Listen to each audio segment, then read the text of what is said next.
অন্যের জন্য শুভ কামনা করলে এটা ফিরে নিজের দিকে আসে, এটা খেয়াল রাখেন। এটা একটা লাইফ হ্যাকস শেয়ার করতেছি, আজীবন কাজে লাগবে। অন্যের জন্য যেটাই ভালো কামনা করবেন এটা ঘুরে আপনার দিকে আসবে। অনেকে বলে হুজুর ওর জন্য দোয়া করে আমার কি লাভ? নিজের জন্য আল্লাহ আমারে মাফ করে দাও, আল্লাহ আমারে সমৃদ্ধি দাও, আল্লাহ আমার বেতন বাড়াও, আল্লাহ আমার ব্যবসায় বরকত দাও, আল্লাহ আমার ছেলেরা হাফেজ বানাও, আল্লাহ আমার বউ, আল্লাহ আমার মেয়ে, আল্লাহ আমার আমার আমার সব আমার ভালো আপনি চাচ্ছেন নিজের জন্য, অন্যদের জন্যও চান।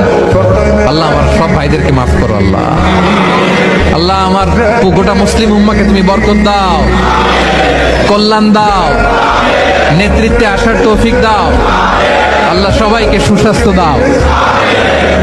এটা ফিরে আপনার দিকে আসবে। অন্যের জন্য শুভকামনা বহুগুণ বৃদ্ধি হয়ে নিজের দিকে রিটার্ন করে। বিষ্ণু সাল্লাল্লাহু আলাইহি ওয়াসাল্লাম এটাই বলেছেন, মা মিন আবদিন মুসলিমিন ইয়াদউ লিআখিহি বিযাহরিল গায়বি ইল্লা ক্বালা লাহুল মালাকু ওয়া লাকা বিমিসলিন। কেউ যদি তার ভাইয়ের অনুপস্থিতি তার ভাইয়ের জন্য দোয়া করে, ফেরেশতারা ওই দোয়াটা তার জন্য আগে আগে করে। তাহলে অন্যের জন্য শুভকামনা করলে, দোয়া করলে লাভ না লস?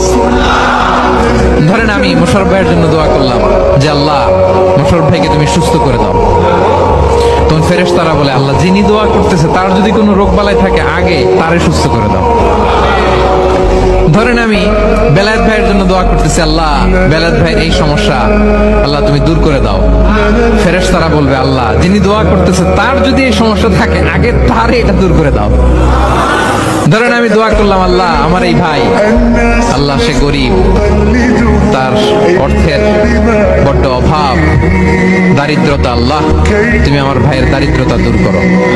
ফেরেশতারা বলে ওয়ালাকা বিমিসলিন, তোমার জন্য এটা, মানে আল্লাহ যিনি দোয়া করতেছে তার যদি অর্থের প্রয়োজন থাকে আগে তার দারিদ্রতা দূর করে দাও।